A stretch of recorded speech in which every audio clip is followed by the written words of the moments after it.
Hi my dear student, I am Pritesh Kumar Verma. कल हमने आप लोगों को जो है आप लोगों को बताया था कि पॉपुलेशन या जनसंख्या और जो है कुछ रिप्रोडक्टिव हेल्थ या जो है जनन संबंधी स्वास्थ्य के बारे में। तो और वो चैप्टर जो है वहां तक जो है समाप्त हो गया था। अब नेक्स्ट चैप्टर है, जैसा कि आप लोग ये भी जानते हैं कि मतलब आप लोगों के जो सिलेबस से जो है कुछ पॉइंट्स निकाल दिए गए हैं। फिलहाल हम हर पॉइंट को, जो पॉइंट आपके हाई स्कूल सिलेबस में जो दिया गया है, हम सब पॉइंट पढ़ाते हुए चल रहे हैं। जो भी पॉइंट आपके सिलेबस में नहीं होगा आप उसको रहने दीजिएगा, या फिर मतलब आप अतिरिक्त नॉलेज के रूप में उसे रख सकते हैं, क्योंकि 11th 12th में आप जाकर के बायोलॉजी पढ़ेंगे तो सभी जो है चैप्टरों को, सभी टॉपिकों को आपको पढ़ना है। तो इसलिए जो आज हम आप लोगों के लिए नया टॉपिक लेकर के आए हैं, ऑर्गेनिक इवोल्यूशन या जैव विकास। जैव विकास की जैव विकास प्रक्रिया की बात अगर की जाए तो यानी इस पृथ्वी पर जीवन का विकास कैसे शुरू हुआ।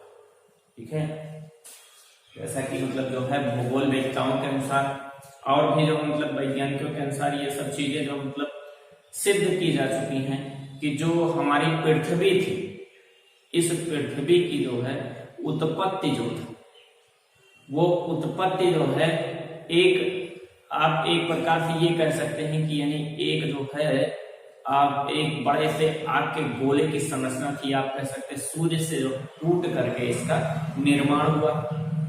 निर्माण के समय इसका जो है टेम्परेचर, जब ये निर्मित हुआ था तो उस समय इसका ताप बहुत अधिक था। ठीक है, और उस ताप से धीरे धीरे जो है एटमॉस्फेरिक परिवर्तन हुए, टेम्परेचर कम हुआ, और टेम्परेचर कम होने के साथ साथ जो है धीरे धीरे इस पे जो है अनेक प्रकार के जीवों की उत्पत्ति हुई। तो जीवन की उत्पत्ति को लेकर के, ये ओरिजिन ऑफ लाइफ को लेकर के वैज्ञानिकों में शुरुआत में जो है बहुत ही मतभेद था, बहुत ही जो है मतभेद था वैज्ञानिकों में। और उस मतभेद के अनुसार, ठीक है, जो मतभेद वैज्ञानिकों में था, उस मतभेद के अनुसार कई प्रकार के जो है अपने सिद्धांत प्रस्तुत किए गए। कुछ लोगों का मानना था कि जो पृथ्वी पर जीवन की उत्पत्ति हुई है, उस उत्पत्ति का आधार जो है निर्जीव पदार्थ है। या कुछ लोगों का और मानना था कि जो है जो जीवन की उत्पत्ति होती है वो जो है एक प्रकार से अलग अलग प्रकार से, या सृष्टिवाद, या जो है ये कहेंगे कि ईश्वर की एक देन है जिसके थ्रू जो है जीवन की उत्पत्ति की गई। तो ये सभी संरचनाएं जो है, इन सभी प्रकार से जो है हम ये चीज देखते हैं कि किस प्रकार से जीवन की उत्पत्ति हुई है, कैसे जो है यहाँ पर जो है एवोल्यूशन हुआ है, या जीवों का विकास हुआ। ठीक है, एवोल्यूशन या विकास, विकास का जो है एक सार्थक, एक सटीक परिभाषा है। विकास जो आप कहते हैं, आप ये कह सकते हैं किसी सिमटी हुई वस्तु का खुलना। कोई जो है सिमटी हुई वस्तु हो, उसका खुल जाना क्या है, विकास कहलाता है। तो आइए इस क्रम में हम देखते हैं जो है ऑर्गेनिक इवोल्यूशन या जैव विकास में जो है क्या चीजें दी गई। जो जैव विकास था उसमें जो कुछ वैज्ञानिक जो थे वो सृष्टिवाद में विश्वास करते थे, या स्पेशल क्रिएशन, सृष्टिवाद या स्पेशल क्रिएशन। ये सृष्टिवाद या स्पेशल क्रिएशन का ये चीज है कि उनका मानना था कि इस पृथ्वी पर जितने जीवों की उत्पत्ति हुई है वो सब ईश्वरीय प्रक्रिया द्वारा, एक ईश्वर है, एक ऊर्जा है, उस ऊर्जा के द्वारा उसको डायरेक्टली रूप से उत्पन्न किया गया है। और उत्पन्न करने के बाद फिर वो जो है क्या हो रहे हैं कि धीरे धीरे अपना जो नेक्स्ट जनरेशन जो है, अदर जनरेशन या प्रजनन प्रक्रिया द्वारा अपना जो है अपना अस्तित्व इस पृथ्वी पर कायम किए। तो ये तो जो है स्पेशल क्रिएशन की बात की गई। ठीक है, अगला कुछ वैज्ञानिकों ने ये कहा कि जो है ये स्वतः जननवाद है। ठीक है, स्वतः जननवाद या स्पॉन्टेनियस जनरेशन थियरी की बात की। ठीक है, कि जीवों की उत्पत्ति अचानक में हो गई, स्पॉन्टेनियस हो गई, वो अपने आप जो हम क्या हुए, स्वतः से उत्पन्न हुए। जैसा कि कुछ वैज्ञानिक जो थे, जो आप ये कह सकते हैं कि लगभग जो 19वीं सदी तक ये प्रक्रिया चल रही थी। जैसे थेम्स थे, ठीक है। एनाक्सीमेंडर थे, एम्पीडोक्लीस थे, प्लेटो थे, अरस्तु थे। ये सब लोग जो है मतलब क्या कह रहे थे कि जो जीवों की उत्पत्ति हुई है वो उत्पत्ति जो है जैसे तालाब में कीचड़ से मछलियों की उत्पत्ति, सर्पों की उत्पत्ति, मेढक, कछुए, इन सब चीजों की उत्पत्ति कीचड़ से हुई है। व्यक्ति के पसीने से चीलर की उत्पत्ति हुई, ठीक है। कूड़ा करकट इन सब चीजों से जो है कूड़े करकट से जो है मतलब किस चीज की उत्पत्ति हुई है कि उन्होंने कहा कि मतलब जो है कीड़े मकोड़ों की उत्पत्ति हुई। यानी इस प्रकार से वो ये चीज मान रहे थे कि जो इस पृथ्वी पर मतलब जो है वेस्ट मटेरियल, बेकार पदार्थ पड़े हुए हैं, उन्हीं पदार्थों से जीवों की उत्पत्ति हुई है। एक थे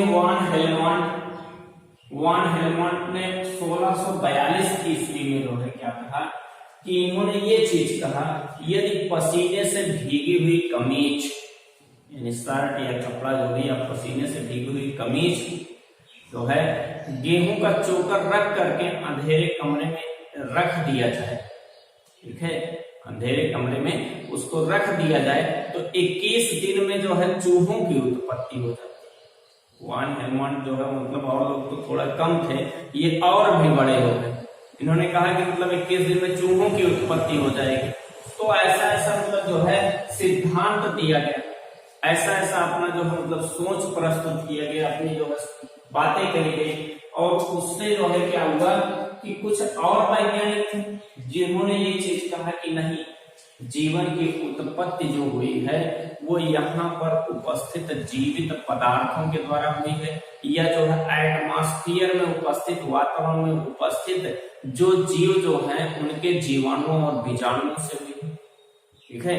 ऐसा कहने लगे, यानी दो लोगों में संघर्ष छिड़ गया कि जो है मतलब एक लोग कह रहे हैं नहीं, जीव की उत्पत्ति निर्जीव से हुई है, और एक लोग कह रहे हैं जीव की उत्पत्ति जीव से हुई है। यानी एक जीवात जीवोत्पत्ति की बात कर रहे हैं, एक अजीवात जीवोत्पत्ति की बात कर रहे हैं, ठीक है। तो इस चीज में मतलब जो है एक संघर्ष छिड़ा, जैसे आप ये कह सकते हैं कि अजीवात जीवोत्पत्ति एवं जीवोत्पत्ति का विवाद, ठीक है, या कंट्रोवर्सी ऑफ एबायोजेनेसिस एंड बायोजेनेसिस, ठीक है। तो इन दोनों मतलब ये सब चीजें जो है इस प्रकार से जैसे उत्पन्न हुई। 17वीं, 18वीं और 19वीं शताब्दी तक, मतलब 17वीं से लेकर के 19वीं शताब्दी तक आजीवात जीवोत्पत्ति को बल दिया गया, ठीक है। और जो मतलब फिर उसके बाद जो है हार्वे, टी.एच. हक्सले, इन सब के द्वारा ये जो मतलब ये चीज बताया गया कि ये लोग ये कह रहे थे कि नहीं, जीवों की उत्पत्ति जो है जीवित पदार्थों से हुई है, यह इन्होंने जीवात जीवोत्पत्ति पर जोर दिया।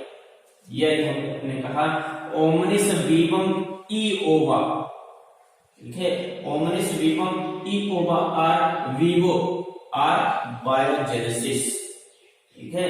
तो ये चीजें जो है मतलब हार्वे 1651 और जो है टी.एच. हक्सले 1870 के द्वारा, यानी कहने का मतलब एक जो है घमासान सिद्ध हुआ, एक जो मतलब घमासान हो रहा था, एक जो मतलब दोनों के बीच जो टकराव हो रहा था, एक लोग कह रहे थे जीवित पदार्थों से, एक लोग कह रहे थे नहीं जो मतलब निर्जीव पदार्थों से हुआ। जीवित पदार्थों के लिए कुछ वैज्ञानिकों ने अपना प्रयोग दिया, जैसे एक थे फ्रांसिस्को रेड्डी। फ्रांसिस्को रेड्डी ने क्या किया, इन्होंने अपना प्रयोग जो है 1668 ईस्वी में दिया। इनके द्वारा क्या किया गया कि मतलब जो है एक जार लिया गया, एक बड़ा सा जार लिया गया, और उस जार में जो है अनेक प्रकार के मांस टुकड़ों को जो है सर्पों के मांसों के मतलब टुकड़ों को क्या किया गया, रख करके उसको अच्छी तरीके से उबाला है, और उबाल करके उसको जो है एक कपड़े से ढक दिया गया, ठीक है। इस जार को जो है एक कपड़े के द्वारा ढक दिया गया, ठीक है। और कुछ दिन तक उसका निरीक्षण करते हैं और उसमें किसी भी प्रकार के जीव की उत्पत्ति नहीं हुई। फिर इन्होंने क्या किया कि इस जार को वातावरण में या एटमॉस्फेयर में ऐसे खुला छोड़ दिया, ठीक है। जब खुला छोड़ दिया तो इसमें वायु सीधे प्रवेश करने लगी, मक्खियां वगैरह प्रवेश करने लगी, जिससे इसमें जो है अनेक प्रकार के सूक्ष्म जीवों का और जो है और भी अनेक प्रकार के जीवों की उत्पत्ति हुई। तो उन्होंने कहा कि नहीं देखिए, मतलब जो हमारे प्रयोग द्वारा सिद्ध होता है कि जीवन की उत्पत्ति जो हुई है वो जीवों के द्वारा हुई है, निर्जीव पदार्थों से नहीं हुई। तो फिर दूसरा प्रयोग लेज़रो स्पैलेंजनी ने किया। लेज़रो स्पैलेंजनी ने अपना प्रयोग जो है 1767 ईस्वी में किया, 1767 में किया था। और उसमें इन्होंने क्या किया कि इन्होंने मांस के टुकड़े को रखा था, ये सब्जियों को जो मतलब सब्जी वगैरह जो मतलब पका करके उसको अच्छे तरीके से उबाल करके उसके बाद रख करके कपड़े से जो मतलब इसको ढक दिए, ठीक है, एक कपड़े के द्वारा इन्होंने भी ढक करके वही प्रयोग सिद्ध किया। और फिर जब निरीक्षण बाद फिर मतलब जो है कपड़े को हटाया गया और हटाने के बाद ये चीज मतलब जो है कपड़े को जो हटाया गया, जार को खुला छोड़ा गया, तो इस जार में जो है अनेक प्रकार के जो मतलब जीवों की उत्पत्ति हुई। फिर भी इतना प्रयोग होने के बाद भी अजीवात और जीवात जीवोत्पत्ति का विवाद समाप्त नहीं, ठीक है। तो एक वैज्ञानिक आते हैं लुई पाश्चर, ठीक है। लुई पाश्चर ने अपना प्रयोग जो 1960 से 1962 के बीच किया, ठीक है। इन्होंने क्या किया कि जो मतलब एक आप कह सकते हैं कि हंस ग्रीवा टाइप का एक फ्लास्क लिया, हंस के ग्रीवा टाइप का एक फ्लास्क लिया, जिसमें इन्होंने क्या किया, ईस्ट का जो मतलब ईस्ट और शर्करा का शोरबा तैयार किया, ठीक है, और उस शोरबे को रख दिया इस फ्लास्क के अंदर, ठीक है। और कई दिनों तक इसका निरीक्षण करते रहे, इन्होंने इसका मुख बंद या खुला नहीं छोड़ा, ठीक है। ये कई दिनों तक निरीक्षण करते रहे, इसमें किसी भी प्रकार की जो है किसी भी प्रकार के जीव की उत्पत्ति नहीं है।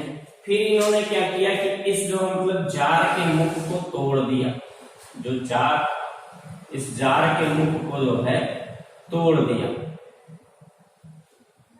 ठीक है।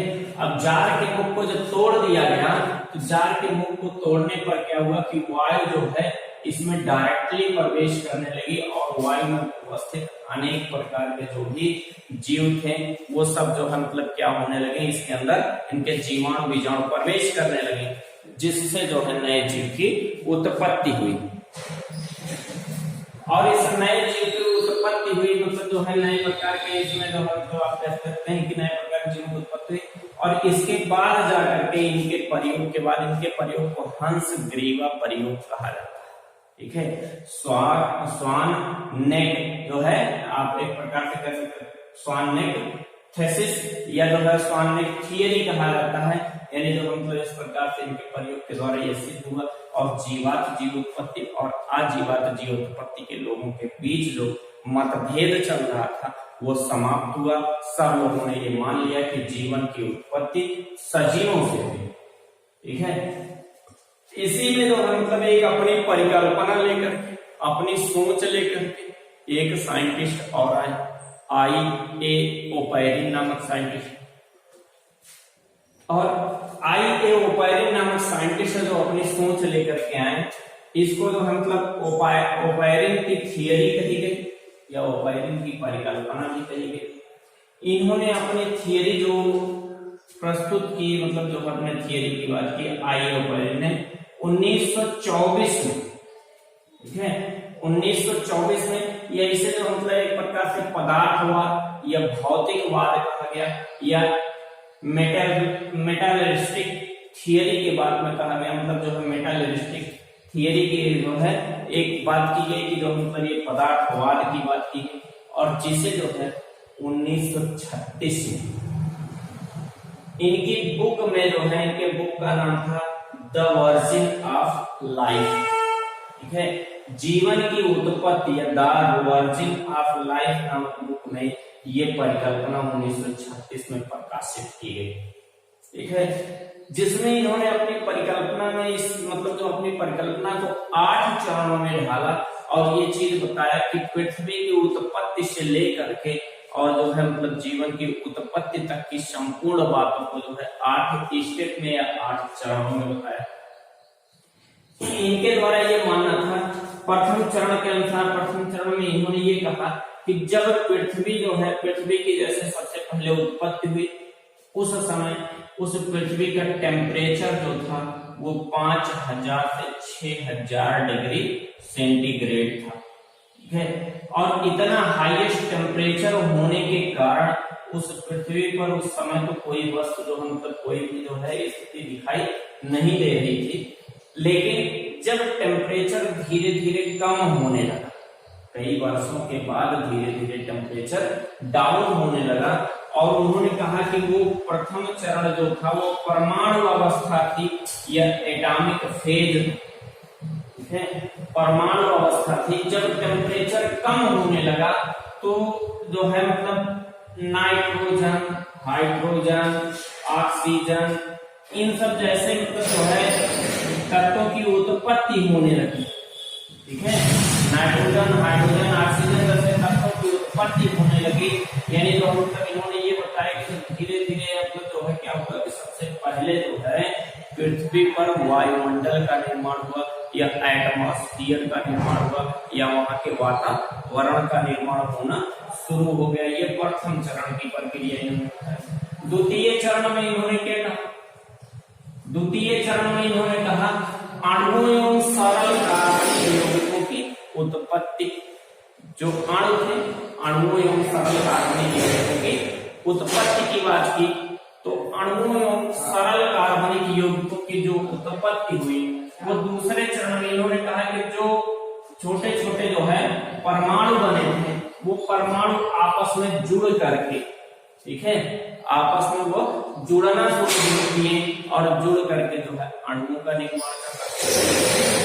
और इन अणुओं के साथ साथ, ठीक है, इन अणुओं के साथ साथ क्या हुआ कि अनेक प्रकार के कार्बन और अदर परमाणु आपस में जुड़ करके कार्बनिक यौगिकों का निर्माण करना शुरू किया, ठीक है।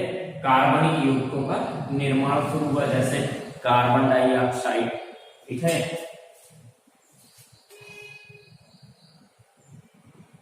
CO2 कार्बन डाइऑक्साइड और CH4 मीथेन, इन सब चीजों की उत्पत्ति हुई, ठीक है। तीसरे चरण में ये इन्होंने ये बता रहे हैं कि कार्बनिक यौगिक की जो उत्पत्ति हुई थी उनका धीरे धीरे उद्विकास या आप कह सकते हैं इवोल्यूशन शुरू। जो है कार्बनिक यौगिक फॉर्मेट हुए थे वो और जो मतलब कॉम्प्लेक्स कार्बनिक यौगिक का भी फॉर्मेशन करना शुरू किए और उनका जो मतलब क्या था उद्विकास होना शुरू हुआ, वो विकसित होना शुरू हुआ और विकसित हो करके जो है नए नए प्रकार के कार्बनिक यौगिकों का निर्माण किया गया। फिर चौथे चरण में क्या कहा जा रहा है?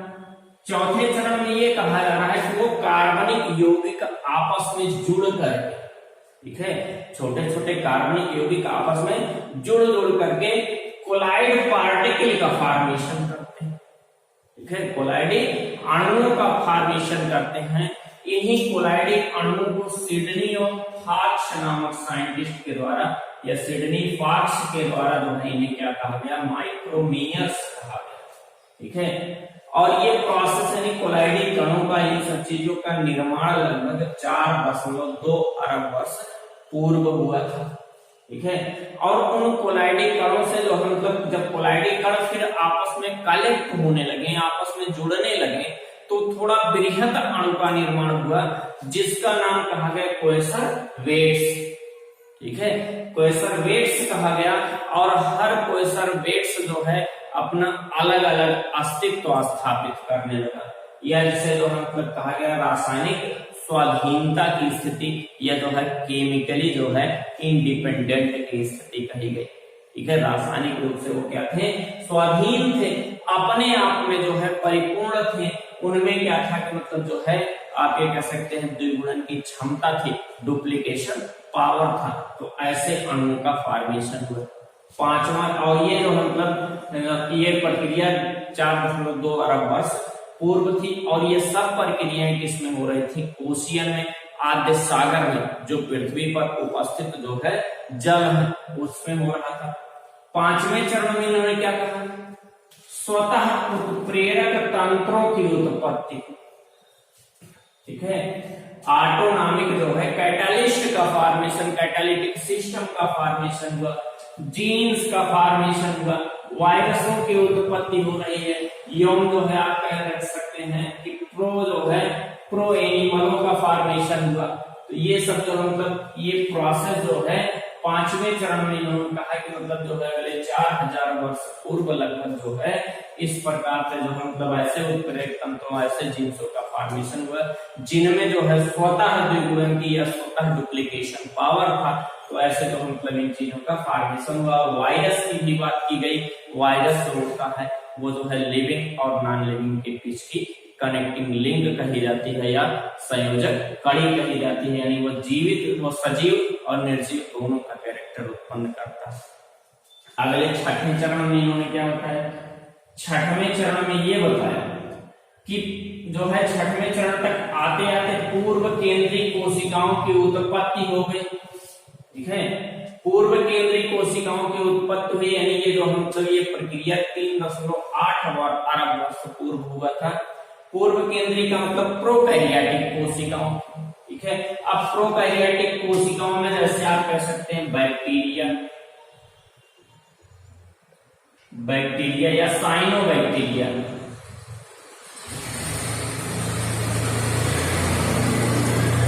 माइकोप्लाज्मा। तो ऐसे जो है मतलब ऐसे सेल की उत्पत्ति हुई जिस सेल के अंदर न्यूक्लियस में न्यूक्लियर मेम्ब्रेन एब्सेंट था, यानी जो मतलब आप ये कह सकते हैं कि जो है मतलब प्रोकैरियोट, प्रोफाट पुराना, कैरियन माने केंद्र के नहीं, ऐसे जो है मतलब जीवों की उत्पत्ति हुई जो है मतलब पुराने जो है केंद्र के रूप में थे या बहुत ही मतलब जो है कम विकसित जो है कोशिकाओं की उत्पत्ति हुई। फिर उसके बाद 7वें चरण में इन्होंने कहा कि 7वें चरण तक आते आते यही प्रोकैरियोटिक जीवों से या प्रोकैरियोटिक सेलों से स्वपोषक कोशिकाओं की उत्पत्ति हुई। स्वपोषक कोशिकाओं की उत्पत्ति हुई जिसके कारण से क्या हुआ कि जो है इस एटमॉस्फेयर में ऑक्सीजन का फॉर्मेशन हुआ या ऑक्सीजन रेवोल्यूशन या ऑक्सीजन की क्रांति शुरू हो गई। ठीक है, यानी इसके पहले जो है जो एटमॉस्फेयर था वो हमारा रिड्यूसिंग था, अपचायक था, और जैसे ही जो है ऑक्सीजन आया ऑक्सीडाइजिंग हो गया, ऑक्सीकारक जो है वातावरण बना, यानी वातावरण में ऑक्सीजन की उत्पत्ति शुरू हो गई स्वपोषी जीवों के द्वारा। यानी प्रोकैरियोट में जो है क्या होता है कि जो है हेटेरोट्रॉप्स न्यूट्रिशन वाले जीव होते हैं जिसमें से कुछ स्वपोषी भी होते हैं। तो स्वपोषी जीवों की उत्पत्ति हुई जो है लगभग 3.2 अरब वर्ष पूर्व स्थिति हुई।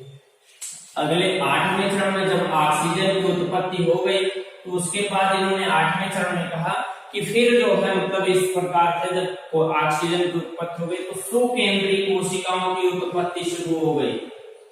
अनेक प्रकार के जो है यूकैरियोट एनिमल बनने लगे जिनके अंदर जो है कोशिकाएं पूर्ण विकसित तथा जो है कोशिका के अंदर न्यूक्लियर मेम्ब्रेन उपस्थित पाया गया। तो ऐसे जीवों की उत्पत्ति शुरू हो गई। ऐसे जीवों की उत्पत्ति के से जो है और फिर इन्होंने ये कहा कि सुकेंद्रीय कोशिकाओं से फिर जो है मतलब यूनिसेलुलर से या प्रोटोजोन्स की जैसे एनिमलों की उत्पत्ति हुई, एल्गी जैसे जीवों की उत्पत्ति हुई, और इन्हीं से जो है यूनिसेलुलर से मल्टीसेलुलर से जो है मतलब हाईएस्ट ऑर्गेनिज्म का धीरे धीरे डेवलपमेंट हुआ। तो ये था ओपैरिन का जो मतलब एक परिकल्पना थी या ओपैरिन की थीसिस थी या जिसे आप कह सकते हैं ओपैरिन की थियरी। तो ये जो है 8 चरणों में था, 8 स्टेप में। हाई स्कूल लेवल में बहुत हाई पॉइंट पे नहीं है, कम ही है। तो ये इतना पॉइंट आज का है। अब इसके बाद आगे नेक्स्ट डे नेक्स्ट पॉइंट लेकर के नया टॉपिक लेकर के हम आएंगे। तब तक के लिए थैंक यू एंड जय हिंद।